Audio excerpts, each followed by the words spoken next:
We've got about 15 nonprofit partners that have come together to kind of share their story, educating the general public in a fun and interactive way. Everybody has kind of their own objectives in what they're trying to teach, but it's all along the same thread in that we need to love Mother Earth and nature and the ocean and our planet. We really need to respect our planet. It's a Saturday. You know, there are lots of other things that everybody could be doing, but we all care so much about, you know, the messaging and kind of why being here is so important, which is why we're here. The most important things that you can do today is, number one, reduce your reliance on fossil fuels that produce harmful CO2 to our environment through buying clean energy, 100% renewable energy through your energy bill. Also for transportation, buy an electric car, hybrid car, or commute, and reduce your carbon footprint entirely in your household through what you purchase and what you eat. And also through civic action, take your vote where it matters to make sure that we also reduce our carbon footprint as a community through your actions that you take civically. Our main focus is that being sustainable can be fun. Today we've got a lot of different colors going on. We got the beautiful, there's like 25 different little stuffed animals that are in the bags. Just taking that extra moment to think it through and what you can do for the future of the world. What you can do is partner with your local farmer markets, your local butcher shops, and think about the people that are doing it right. There's a lot of people out there growing, farming, ranching, whatever it might be, but there's a lot less people that are doing it right, and those are the people that we need to support and get in touch with and partner with. Striving to rescue, rehabilitate, research, and release hundreds of marine mammals every year.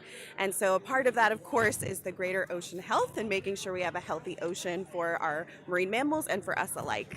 Regardless of age, there's something that everybody can do to create a healthy ocean and a healthy environment, whether it's kind of taking that individual step of skipping the single-use plastics, for example, or maybe taking greater environmental action and helping to support things like plastic bag bans, which affect marine mammals. So there's something everyone at every level can do to help.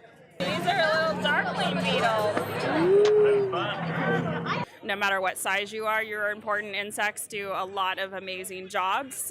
There's 1.2 million species and counting, and they do a lot of vital work that all the scientists say if the insects go away, our ecosystems are going to collapse. So they do everything from recycling dung to recycling, plants to, pollinating plants to all kinds of things that we need to sustain ourselves. So we do over 10,000 kids every year. We do a lot of preschools. The little tiny kids actually think it's awesome. It's not till you get to the older kids and the adults. It's just the United States. It is a learned phobia, so that's sort of another thing we're trying to combat. Usually passed on, unfortunately, from our parents. We see mom scream at a spider or something, and that's something we're supposed to be scared of. So that's the biggest message, is also that they're important. They're not going to do anything to you. It's like any wild animal. You give their space, they're going to give our space. They're not a threat to us, and as I said, they're vital to our environment.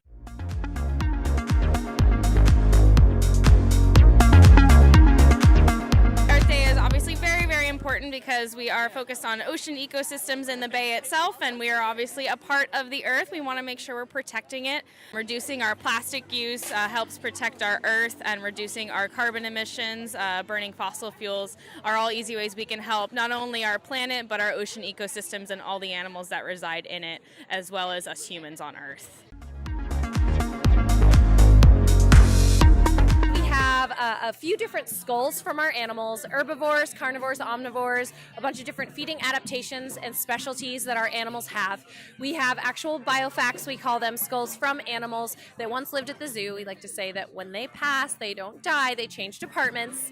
They go from the animal division to education, and that's because we're not going to get up into a live lion's mouth to check out those those amazing teeth that they have until they turn into a biofact. And so at this time, we can really show you the natural history and the tools that these animals have for survival in the wild. As climate change and habitat destruction impact environments and change environments, those tools are sometimes mismatched with the new conditions that these animals find themselves in. So what can we do as citizens, as protectors of the environment, to help protect animals, plants, and habitats all over the planet?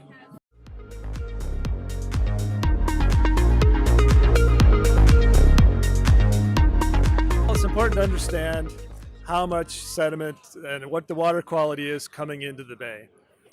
Because for the ecosystem purposes, it needs to be, we need to have enough sediment coming in, and we understand how that sediment works its way around and kind of feeds the ecosystem. Various species need sediment. They need certain types of water quality, and we need to monitor those to make sure those species can remain in the bay.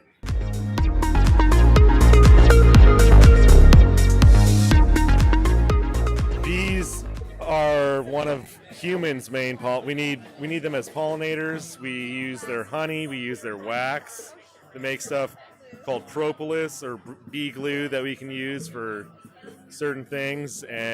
But honey and pollination is probably what humans use the most for. Certain foods need bees to pollinate, and we would just basically lose them. This one doesn't really constrict around necks, so he's not. My name is Sasha. I'm a naturalist at Tree Frog Treks. We don't just have tree frogs, but we are a science and nature education organization.